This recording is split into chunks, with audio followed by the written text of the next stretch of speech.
Flying from Russia, a large transport arrives at an airfield in Chongqing, China. Aboard is a visitor from America, Vice President Henry Wallace. Traveling as the personal representative of President Roosevelt, Wallace is welcomed by Generalissimo Chiang Kai-shek and other high Chinese officials.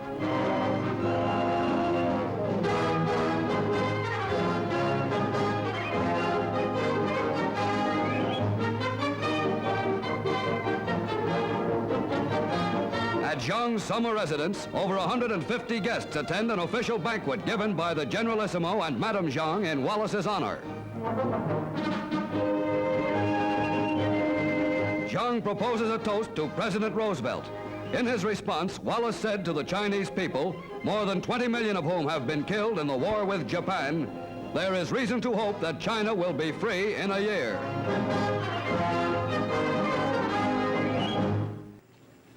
On the afternoon of the 8th of August 1945, the men of an army 1 million strong were about to be taken completely by surprise. These were the ground troops of the Kwantung, a Japanese army of occupation based in the Chinese province of Manchuria. The Kwantung Army was long established in the region. By the summer of 1945, the Japanese occupation of Manchuria had endured for 14 years. Officially, the province was the state of Manchukuo, an independent land led by the former Chinese emperor, Henry Puyi. But Puyi was nothing more than a puppet. It was the Japanese who held the real power in Manchuria. And by 1945, the local people must have wondered if they would ever see the last of the troops that occupied their land. As the men of the Kwantung Army went about their duties on the 8th of August 1945, they knew that their grip on Manchuria was under threat. Just 2 days earlier, an American atomic bomb had laid waste the Japanese city of Hiroshima. As news of the nuclear attack spread, many soldiers of the Kwantung must have wondered if they would face a similar fate.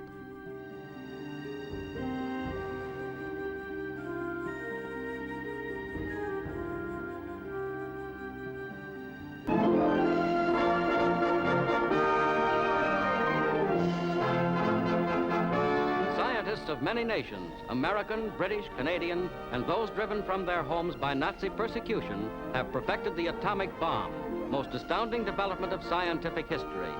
At the University of California, in absolute secrecy, Dr. Ernest O. Lawrence experimented with the cyclotron. Such work as his led to the splitting of the uranium atom, force of the atomic bomb. I shall ask Congress to cooperate to the end that its production and use be controlled, and that its power be made an overwhelming influence toward world peace. We must constitute ourselves trustees of this new force, to prevent its misuse, and to turn it into the channels of service to mankind. As events transpired, the second atomic bomb was deployed against the Japanese homeland at the city of Nagasaki. But the occupiers of Manchuria would not escape the full force of war. Just hours before the destruction of Nagasaki, the Kwantung Army was also attacked in what can now be seen as one of the most intriguing operations of the Second World War. At 0100 hours on the 9th of August 1945, the Soviet Union launched its Manchuria campaign.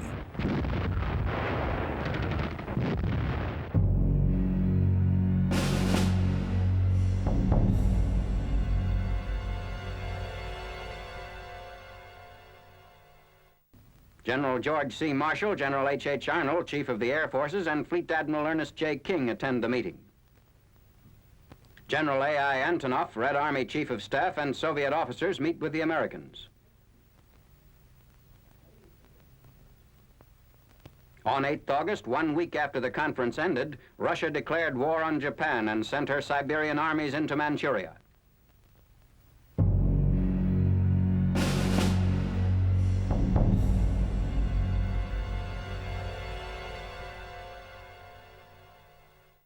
The Soviet attack on Manchuria may be one of the least well-known episodes of the Second World War, but the offensive provides us with a brilliant example of how to unleash an overwhelming invasion force with brilliant organization, planning, and execution.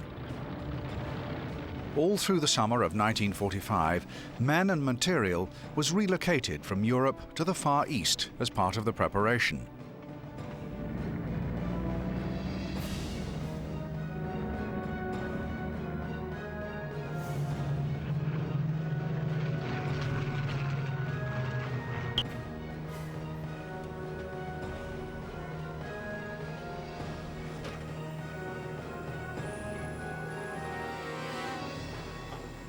No fewer than 136,000 railway wagons were used, as victorious Soviet forces from the west journeyed up to 12,000 kilometres to take up positions in the east.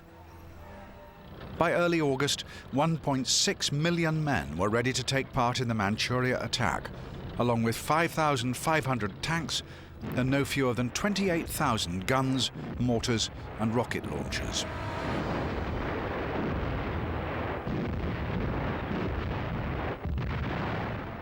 In overall charge of this Far East Command, Marshal Alexander Vasylyevsky, former chief of the Soviet General Staff and mastermind of the Stalingrad offensive.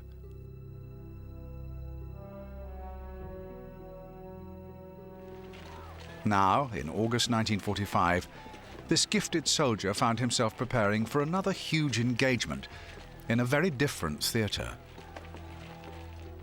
Vasylyevsky's objective can be easily understood. His task was to drive the occupying Japanese out of Manchuria. He knew that this would hasten the end of the war against Japan, and success would bring about a massive increase in the Soviet Union's regional influence after hostilities were over. To achieve his task, the Commander-in-Chief conceived a plan that was both simple and bold. A simultaneous attack from all sides, involving an enormous display of military muscle.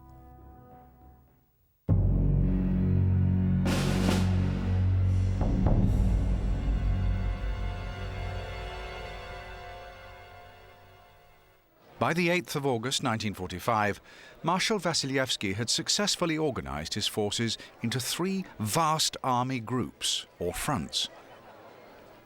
Beyond Manchuria's northwestern border, he positioned the Second Far Eastern Front, a combined army group comprising 337,000 men. Their objective, to strike southwest towards the cities of Harbin and Sitsihar. Simultaneously from the northwest, the men of the 36th Combined Arms Army would march forward in support of the same objective. But this 36th Army represented just one element of the wider Trans-Baikal Front, one of the 2 major army groups on which the success of the offensive would depend. Commanded by Marshal Rodion Malinovsky, another hero of Stalingrad, the Trans-Baikal Front could call on the efforts of 654,000 men once battle was joined at 0100 hours on the 9th of August. And this vast force had a clearly defined objective.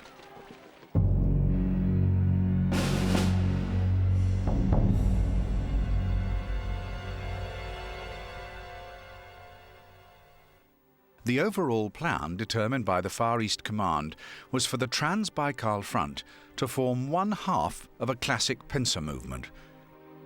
Its objective was to sweep over the inner Mongolian desert, over the Grand Hingyan Mountains, and down into the strategically vital central Manchurian plains. If the Trans-Baikal Front succeeded, it would be joined there by the men of the First Far Eastern Front, approaching from the opposite side. This second half of the pincer was another vast army group, a total of 587,000 troops under the command of Marshal Kirill Meretskov. The resources at his disposal included Colonel General Krylov's 5th Combined Arms Army, a force that would be in action as soon as the offensive began. By the 8th of August 1945, Krylov and his troops finally knew when that moment would be. The final great campaign of the Second World War was now imminent. At 0100 hours on the 9th of August 1945, the men of the 5th Combined Arms Army moved across the border. On thousands of miles of front, all around Japanese-occupied territory, the same story was repeated. The Manchuria campaign had begun.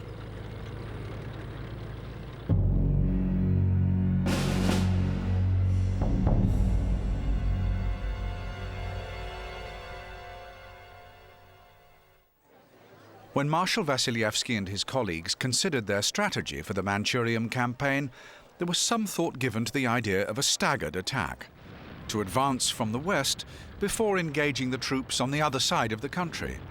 But in the end, it was those who argued for a simultaneous attack whose opinion prevailed.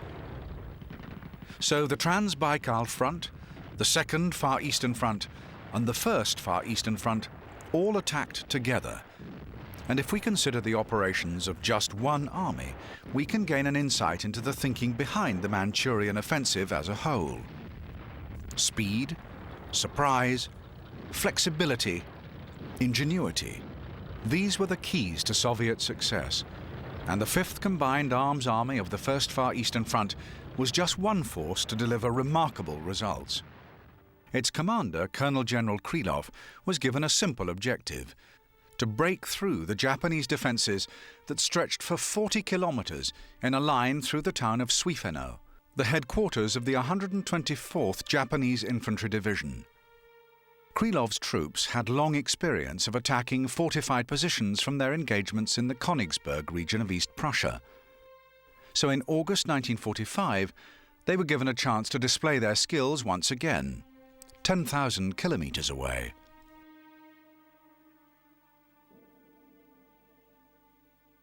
To the Japanese, it seemed inevitable that any Soviet attack would come through the Suifeno Valley. But Krylov decided to take a less obvious approach. It was typical of the events that took place on the first day of the Manchuria campaign. Defying heavy rain, the Fifth Army's advance parties were instead ordered to move forward through the woody, hilly terrain that lay to the north. At first, the Japanese failed to notice the almost silent companies of infantry and supporting engineers. When the advancing Soviets arrived at the first of the Japanese defensive positions, they were still well protected by the cover of night, and the full reality of the situation now revealed itself to the Japanese forces.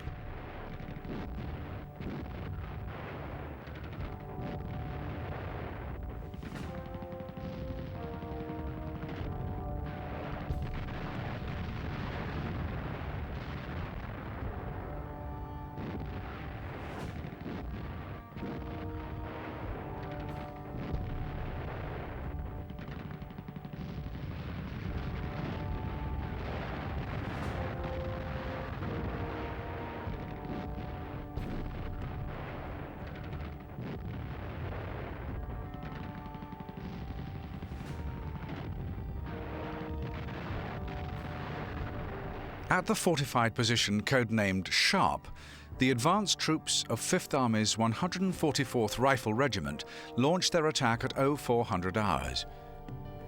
But it was only when they were joined by units of tanks and 152mm self-propelled guns that the Japanese fortification was finally reduced. To the south of the strong point codenamed Camel, the terrain was too marshy for armoured support to be deployed against the Japanese position. But for Captain Shverbakov of the 3rd Battalion, 707th Rifle Regiment, this was not going to prevent an assault by his company using closer combat weapons. Explosives, grenades, and petrol bombs were all brought to bear against the Japanese pillboxes and gun emplacements.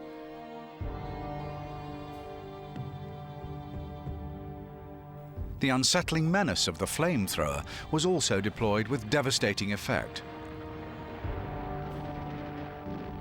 After just 2 hours of engagement, the Camel stronghold was secured, enabling the main body of 5th Army troops to advance. And advance they did. By the end of the 9th of August 1945, 5th Army had forced a 35-kilometer hole in the Japanese defenses, as retreating forces attempt to secure a new line west of Mulang, an effort hampered by the Soviet cutting of telephone cables. It was the 11th of August before the Japanese were able to regroup in any sort of order, by which time 5th Army had advanced 80 kilometers into Manchurian territory. The Japanese had been taken completely by surprise, and the Soviet 5th Army had exceeded their own expectations. By the 11th of August, advance troops were heading towards the vital city of Mutanqiang, headquarters of the Japanese First Area Army. The plan was to take the city within 18 days. As events transpired, the first Soviet attacks on Mutanqiang took place on day 3. Dramatic Soviet progress was also secured to the north, as General Bieloborodov led a simultaneous attack by his First Red Banner Army. In this sector, the terrain was even more treacherous. Thick forest covered hills, anything up to 1,000 meters in height. Rain-swollen streams and rivers had turned many valley areas into marshland. And advancing infantry also had to contend with the so-called taiga, a ground covering of thick woody foliage whose sharp needles could rip a soldier's flesh. Combined with heavy rain, the result was a landscape that was surely unsuitable for a fast-moving infantry advance. But the First Red Banner Army leadership took a different view. As elsewhere, Soviet tactics were dominated by the desire for surprise, so General Bieloborodov split his troops into several individual axes of advance, and in the early hours of the 9th of August, single infantry columns began their march into an area with few substantial Japanese positions. The Kwantung Army considered the difficulty of the terrain to be defense enough. But the First Red Banner Army were equal to the challenge, as they used a subtle combination of resources to make substantial progress.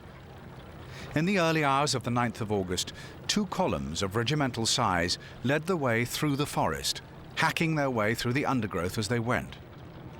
And these infantrymen were also supported by a detachment of armour. But these T-34 tanks were not deployed for the power of their 85mm guns. Instead, they were used to clear a path through the forest by knocking over any trees that blocked their way. The fallen trees were then gathered together and formed into a roadway by accompanying engineers. Within hours, this so-called corduroy road was 5 meters wide and able to support advancing self-propelled guns and trucks, speeding the Soviet advance still further. Again, surprise and ingenuity proved decisive. By the morning of the 11th of August, First Red Banner Army had secured territory up to the line of the Mulang River, and leading detachments were already heading for the city of Mutanqiang to support their Fifth Army colleagues to the south. All over eastern Manchuria, the Japanese were stunned by the Soviet assault. Earlier in 1945, the Kwantung Army leadership had accepted the need for a defensive strategy in the event of a Soviet attack. The plan was to engage the invaders immediately, before staging an orderly withdrawal to the plains region in the south, while continuing to harry the enemy at every opportunity. The hope was that the Soviet troops would then be tired and vulnerable to a counterattack. It was a realistic strategy, but the sheer speed of the Soviet offensive prevented any kind of coherent response. In the southeast, the Soviet 25th Army swept down towards Japanese northern Korea at breakneck speed, supported by the power of the Soviet Pacific Fleet. As 25th Army moved forward, they found Japanese defenses already laid waste by the big guns of their naval colleagues, and their relentless progress continued. After just 2 days' advance, 25th Army troops had reached Korean territory. Without stopping, they marched on towards Chuniqing, a strategically important port, which eventually fell on the 16th of August. Further dramatic success was also reported by Lieutenant General Zakhvatiev, commander of the 35th Army that formed the right flank of the First Far Eastern Front. As was the case elsewhere, Zakhvatiev's men were forced to contend with unhelpful terrain in the early hours of the attack. They also had to deal with considerable Japanese defenses.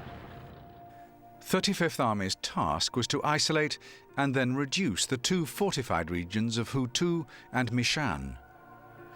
To achieve this, General Zakhvatiev divided his men into 2 groups: 264th Rifle Division in the north, 363rd and 66th Rifle Division in the south.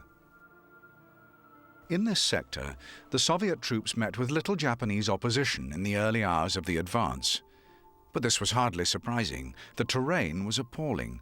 The region was virtually a swamp, and advancing infantry found themselves marching waist-deep in muddy water, desperately holding their rifles and even mortars above their heads. But after 11 hours of grim progress through the swamp, the 1st 35th Army troops reached dry land near Mali Huangkang. Here, they encountered one of the isolated Japanese fortifications, and the stronghold was quickly invested with infantry fire. But it was only when artillery support arrived that the position was finally taken. Amazingly, the Soviets succeeded in dragging 4 76mm guns through the swamp, and their intervention was decisive. By the time night fell on the 9th of August, the Mali Huangkang stronghold had fallen. But there was no time to waste. Even before the position was taken, leading Soviet troops were already advancing further towards the major fortifications of Mishan. Meanwhile, the northern sector of 35th Army had found themselves in bitter struggle for the fortified region of Hutu. Here, the Japanese resistance was substantial, and many Soviet troops were lost in an artillery barrage launched against the border town of Iman. But the Soviet response was compelling. General Zakhvatiev knew that he could call on air support if needed. As part of the preparation for the Manchuria offensive, the Far East Command had ordered the construction of 96 airfields around the theatre of operations.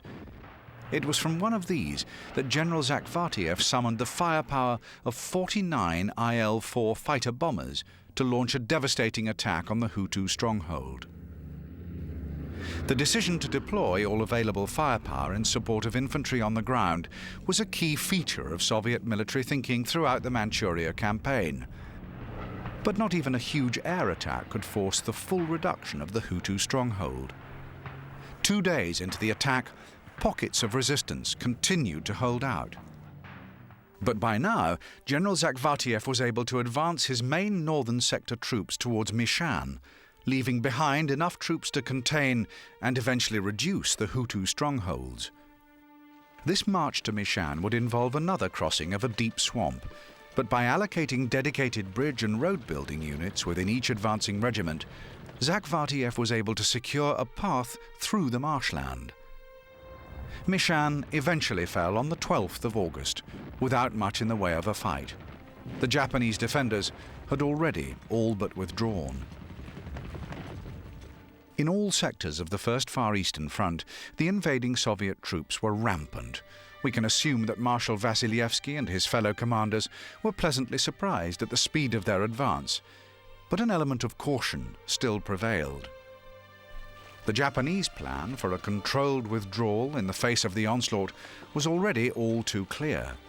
3 days into the offensive, on the 12th of August, the scene was set for the only major set-piece battle of the Manchuria campaign. The Japanese dug in near the headquarters of their own First Area Army. The battle for the city of Mutanqiang now loomed. It was potentially a decisive engagement, since Mutanqiang was the most important Japanese communications center in the region. To defend the city, the Japanese plan called for 126th and 135th Infantry Divisions to position themselves east of the existing defenses of 124th Division. But the Soviet attackers were now full of the confidence generated by the speed of their advance.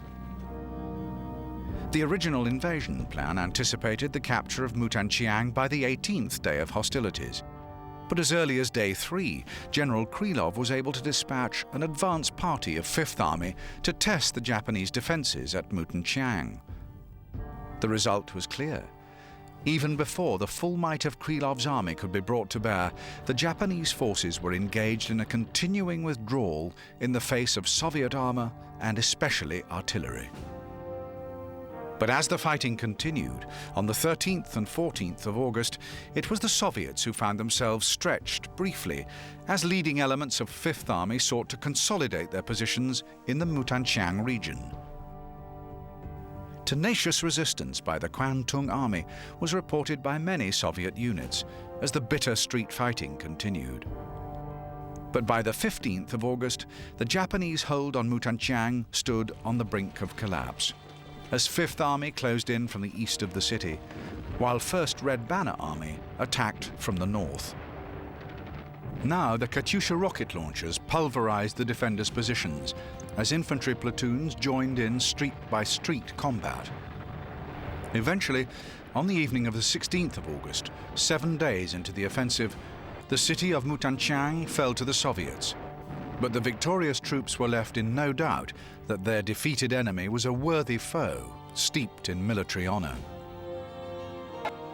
Amongst the last pockets of Japanese resistance was a defensive position of the 278th Infantry Regiment, who fought to the end in the area to the southeast of Yenho, another important center of Japanese organization. When it became clear to Regimental Commander Yamanaka that the fight was lost, the thought of surrender was furthest from his mind. Instead, he ordered a final, desperate attack on Soviet positions, knowing that all hope of victory was lost. With this last act of defense complete, Colonel Yamanaka performed the ancient ritual of suicide by disembowelment, as his astonished enemy looked on. It was now the 16th of August, 1945. Soviet plans had called for the capture of Mutanqiang after 18 days of operations. After just 7 days, the objective had been achieved. All across the advancing line of 1st Far Eastern Front, the Japanese had been put to rout as the Soviet troops marched relentlessly forward. Immediately after the capture of Mutanqiang, leading detachments of 1st Red Banner Army began the advance towards Harbin, while men of the victorious 5th Army headed for the strongholds of Ning'an and Kirin. The whole of Manchuria was now a war zone. Elsewhere, the supporting 2nd Far Eastern Front had also met with phenomenal success in the early days of the offensive. The achievements of the separate 5th Rifle Corps were typical. Their attack began with a crossing of the river Ussuri. Here, as elsewhere, the Soviet landing craft were put to effective use on the morning of the 9th of August 1945.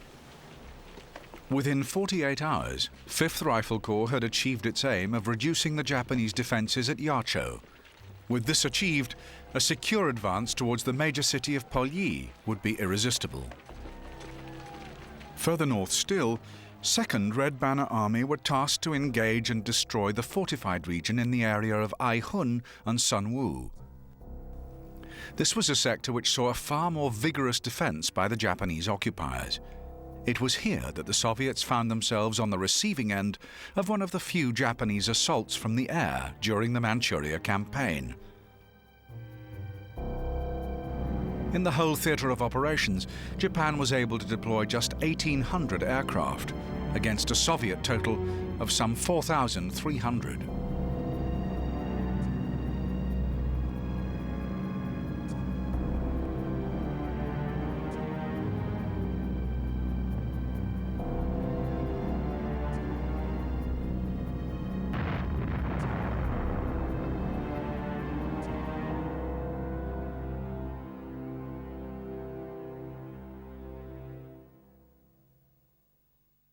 The limited success of Japanese aircraft in the north meant that it was the 18th of August before 2nd Red Banner Army was able to report the fall of Sunwoo. When they did, they were also able to confirm the capture of 17,000 men. At nearby Aihun, the prisoner total was some 4,000, when the region eventually fell after 11 days of hard fighting. A keen defence was also reported further southwest, in the sector allocated to the men of the 15th Combined Army.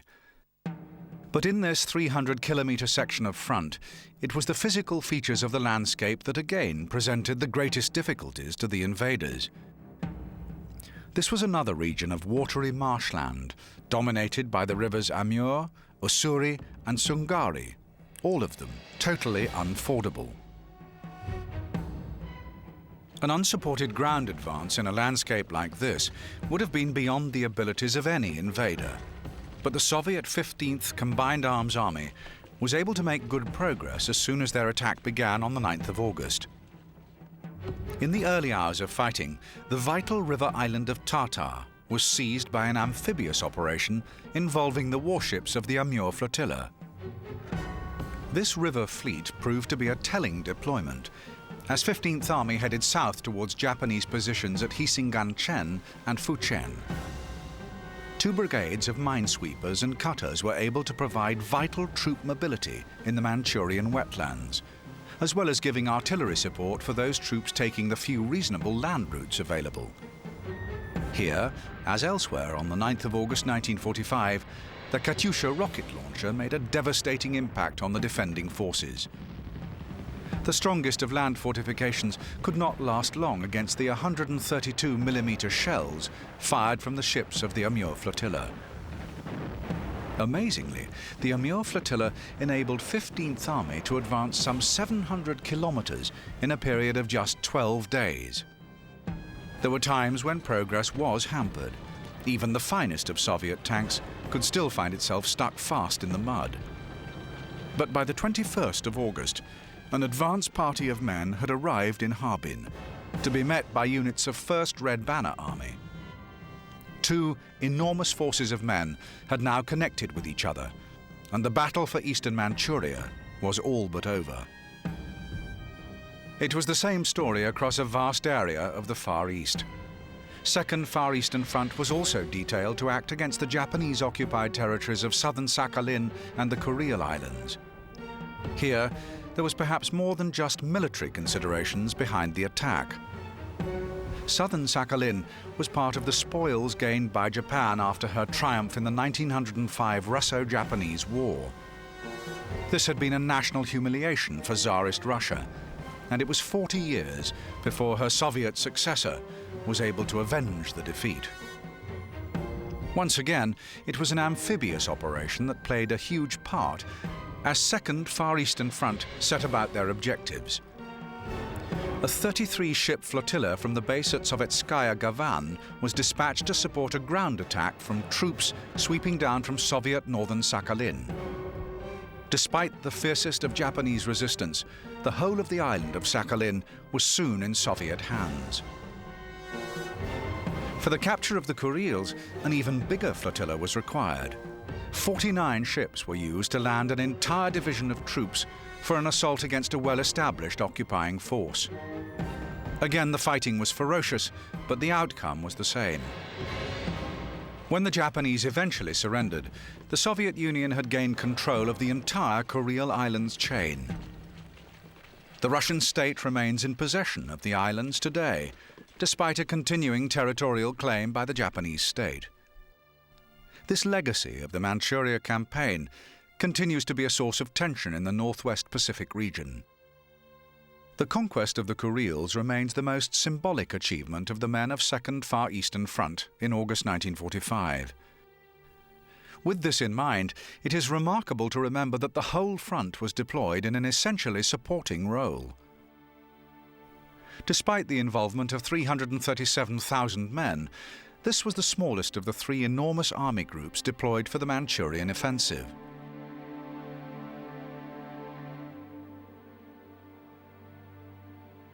All this time, to the west of the country, the 650,000 men of the Trans-Baikal Front had been engaged in an advance every bit as dramatic as anything in the east. Across 2,300 kilometers of front line, speed was once again a key element in the strategy for Trans-Baikal Front, and a heavy emphasis on motorized transport characterized resource allocation prior to hostilities.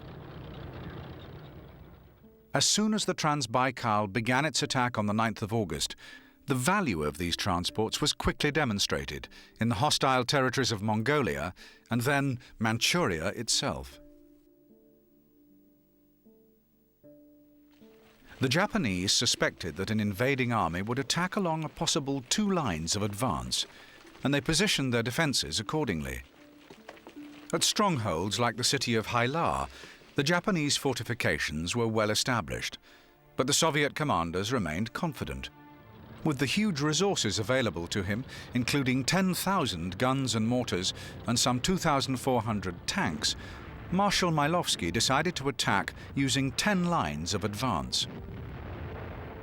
One of the areas from which an attack could be readily predicted was the valley gap in the Khingan Mountains in the northwest. Japanese fortifications were especially heavy in the regions of Haila and Pokot, and the Kwantung Army could not have been especially surprised to engage troops of Soviet 36th Combined Arms Army on the 9th of August 1945. In the days that followed, the fighting in the northwest was amongst the fiercest witnessed in the entire Manchurian campaign.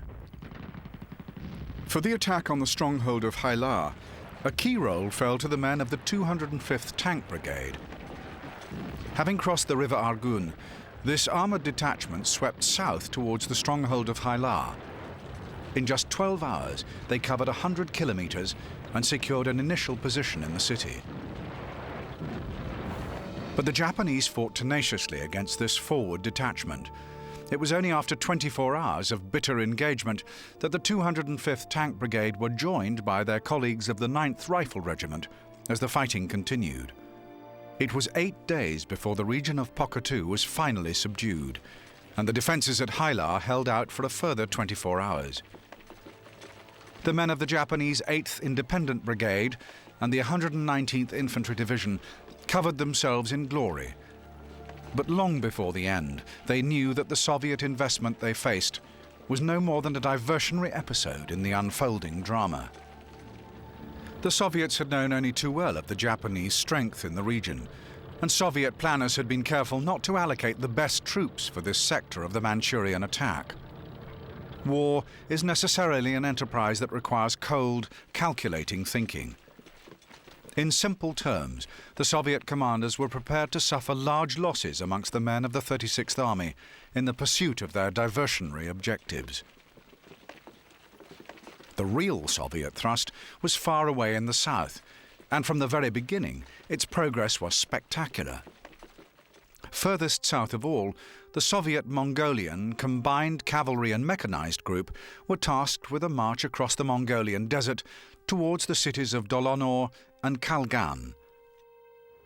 By the 11th, they had advanced 200 kilometres. Similar progress was reported on the following 2 days, and by the 14th of August, the objective of Dolonor had been achieved. The sheer speed of the advance meant occasional problems with maintaining supply lines in the dusty terrain. But with the assistance of the so-called ship of the desert, the camel, the remarkable march of the Soviet Mongolian force continued. After the capture of Dolonor, the cavalry mechanized group now set off further south with the ambitious aim of joining with Chinese troops in the region around Peking. Despite fierce Japanese resistance at Kalgan, the objective was achieved in style, and on the 21st of August, the Soviet commander Pliev was able to order a dramatic symbolic gesture to emphasize the scale of his men's achievement. That day, the Soviet Mongolian Combined Cavalry Mechanized Group made a ceremonial crossing of the Great Wall of China. The progress of 17th Combined Arms Army was hardly less remarkable. With the Japanese not expecting an assault over the supposedly secure Grand Khingan Mountains, the Soviet troops were able to effect a march towards the Yellow Sea with little in the way of enemy resistance. In this sector, it was the dusty terrain and the heat of the desert sun that presented more of a problem than any Japanese defense. In temperatures of 35 degrees, heat stroke was an inevitable problem for the time of year, and yet the seemingly relentless advance continued. It was the same story across the Trans-Baikal front. On virtually every avenue of advance, the progress of the Soviet forces was overwhelming. Many units reported gains of over 100 kilometers per day. The achievement of the 6th Tank Guards Army was especially noteworthy. In the first 3 days of the offensive, this elite armoured force covered a total of 350 kilometers over difficult mountain terrain as they headed for the Manchurian plains. As events unfolded, the speed of this advance presented the greatest difficulties of all. After crossing the Grand Hingan Mountains on the 11th of August, the 6th Guards Tank Army found itself immobile on the plains. The advance had been too good. Fuel had run out. But now the front commander, Marshal Malinovsky, demonstrated his commitment to the progress of the offensive. Instead of consolidating the considerable gains already made by the 6th Guards Tank Army, he ordered an airlift of fuel involving no fewer than 400 planes of his 453rd Aviation Battalion.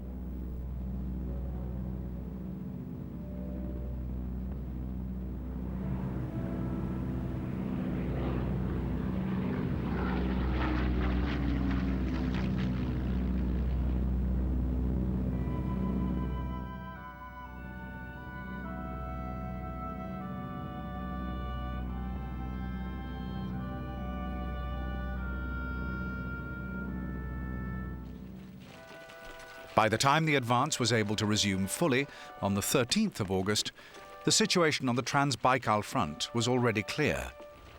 The Japanese were in disarray. The sheer speed of the invasion had taken them by surprise.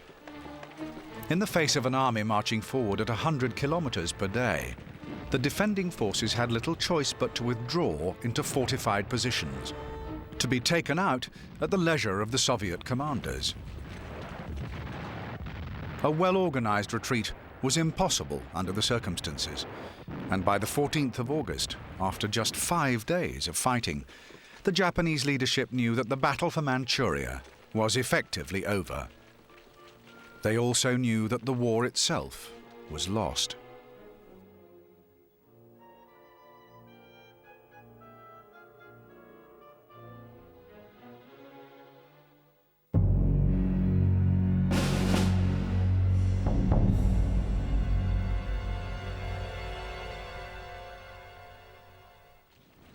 It was on the 14th of August, 1945, that the Japanese Emperor Hirohito issued the order for the Imperial Army to cease fighting. 5 days after the second atomic attack, Japan accepted the Allied terms for surrender, and the Second World War was virtually at an end.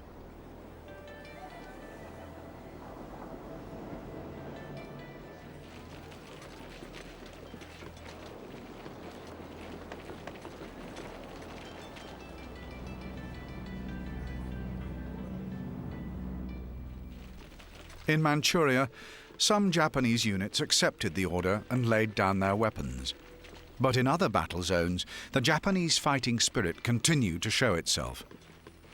For many commanders and many ordinary soldiers, the very idea of surrender was inconceivable. In dozens of locations across Manchuria, the Soviet forces were compelled to continue their assault as besieged Japanese units fought on to the death. In the chaos of the war zone, many Japanese simply failed to receive the ceasefire order. On other occasions, the order was ignored with defiance. But the overall success of the Soviet offensive was now indisputable. As the fighting petered out, Marshal Vasilevsky moved to capture every major population center, leaving the troops that chose to fight on isolated in the country. By the 19th of August, formal ceasefire negotiations opened between the Soviet Union and Japan, and the Manchuria offensive was effectively complete.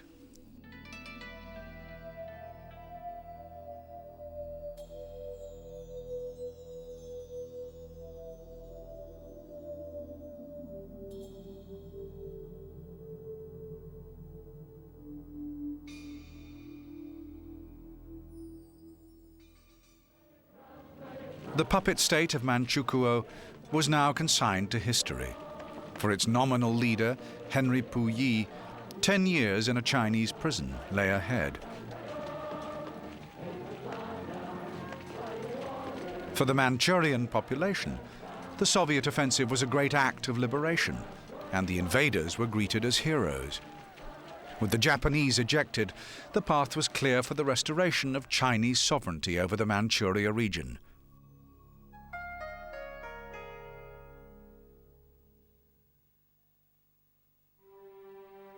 In 1946, the Soviet Union withdrew its forces from the Manchurian lands, its troops departing with the cheers of ordinary people ringing in their ears.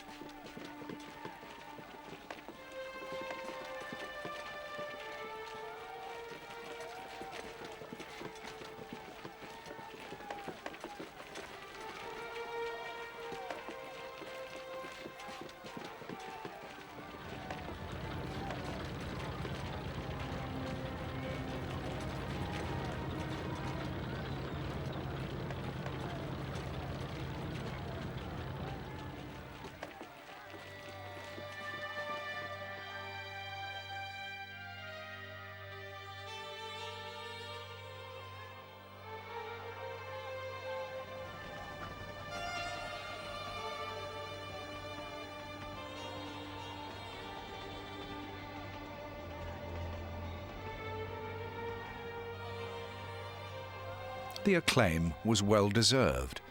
The Manchuria campaign was an overwhelming display of military power, executed according to a coherent strategy of aggressive warfare. The scale of the Soviet victory can be suggested by the casualty figures published at the end of hostilities. According to the Soviet Union, over 87,000 Japanese were killed and some 594,000 taken prisoner. By contrast, Soviet casualties were just 30,000, with 8,219 listed as killed. But for all this overwhelming success, the Manchuria campaign remains one of the least well-known of all Second World War operations. It may be that students of the war have been more concerned with other dramatic events of August 1945. But there can be no doubting the achievement of the Soviet forces. In a matter of days, they succeeded in capturing a territory the size of Western Europe, and so doing, ended the might of Imperial Japan forever.